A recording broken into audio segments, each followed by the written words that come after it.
Wait loss challenge എന്തായെന്ന് ചോദിച്ചുകൊണ്ട് എനിക്ക് ഒരുപാട് പേര് മെസ്സേജും കമൻസും ഒക്കെ ചെയ്യാറുണ്ട്.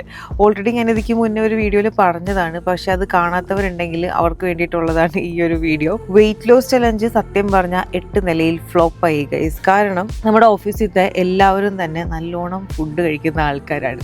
അപ്പോൾ അവർക്ക് ഫുഡ് കൺട്രോൾ ചെയ്യാന്ന് പറഞ്ഞാൽ ഇത്തിരി ബുദ്ധിമുട്ടുള്ള കാര്യമാണ്. വെയിറ്റ് ലോസ് ചലഞ്ച് വെച്ചിട്ടും ആ സെയിം വീക്കിൽ തന്നെ KFCയും ബർഗറും ഒക്കെ കഴിച്ച ആൾക്കാരാണ് നമ്മുടെ ഓഫീസിൽ. അവരെ തെറ്റ് പറഞ്ഞിട്ട് കാര്യമില്ല. കാരണം എല്ലാ ആഴ്ചയിലും ആരുടെയെങ്കിലുമൊക്കെ ബർത്ത്ഡേ ഉണ്ടാവും, ഇല്ലെങ്കിൽ ആരുടെയെങ്കിലുമൊക്കെ വെഡിങ് ആനിവേഴ്സറി ഉണ്ടാവും, ഇല്ലെങ്കിൽ വേറെ എന്തെങ്കിലുമൊക്കെ പരിപാടികളൊക്കെ ഉണ്ടാവും. അപ്പോൾ അതുകൊണ്ട് എല്ലാവർക്കും ഫുഡ് കൺട്രോൾ ചെയ്യുക എന്ന് പറഞ്ഞാൽ ഇത്തിരി ബുദ്ധിമുട്ടാണ്.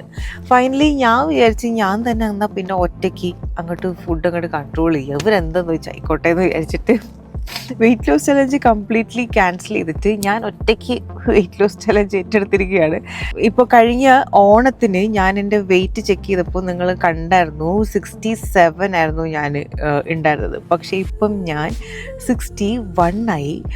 ഞാൻ സത്യം പറഞ്ഞാൽ ജിമ്മിൽ പോകാറില്ല, പക്ഷേ ഞാൻ എൻ്റെ ഫുഡ് നല്ലോണം കൺട്രോൾ ചെയ്യുമായിരുന്നു കേട്ടോ ഗൈസ്. അതെങ്ങനെയാണെന്ന് വെച്ച് കഴിഞ്ഞാൽ ഞാൻ ഷുഗർ തൊടയില്ല, പിന്നെ ഡയറി പ്രോഡക്ട്സ് ഒന്നും തന്നെ കഴിക്കൂല. ഞാൻ കോഫി കുടിക്കുന്ന ഒരാളാണ്. അപ്പോൾ എന്താണെന്ന് വെച്ച് കഴിഞ്ഞാൽ പാല് യൂസ് ചെയ്യില്ല, അതിന് പകരം ഓട്ട് മിൽക്ക് അല്ലെങ്കിൽ ബദാം മിൽക്ക് യൂസ് ചെയ്തിട്ടാണ് ഞാൻ ചായയും കോഫിയും ഒക്കെ കുടിക്കുന്നത്. റൈസ് ആണെങ്കിൽ ഞാൻ കുറച്ച് ചോറും പിന്നെ കൂടുതൽ കറികളും പിന്നെ grilled chicken, grilled fish, boiled egg ഇതൊക്കെയാണ് ഞാൻ കഴിക്കുന്നത്. എന്നാൽ ക്വാണ്ടിറ്റി ഞാൻ നല്ലോണം കുറച്ചിട്ട് തന്നെയാണ് ഫുഡ് കഴിക്കുന്നത്.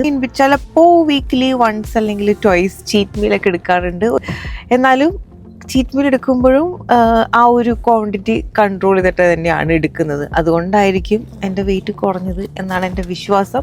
പക്ഷേ കംപ്ലീറ്റ് ആയിട്ട് കുറഞ്ഞിട്ടില്ല, ഇനിയും കുറയാനുണ്ട്. പുറത്തുനിന്ന് നോക്കുമ്പോൾ ഗൈസ് കുറഞ്ഞതായിട്ട് തോന്നുന്നില്ല. ഓൺലി വെയിങ് മെഷീനിൽ നോക്കുമ്പോൾ 10 കിലോ കുറഞ്ഞിട്ടുണ്ട്. പക്ഷേ നേരിട്ട് കാണുമ്പോൾ മനസ്സിലാവുന്നില്ല ഗൈസ്, അതെന്താ അതിങ്ങനെ.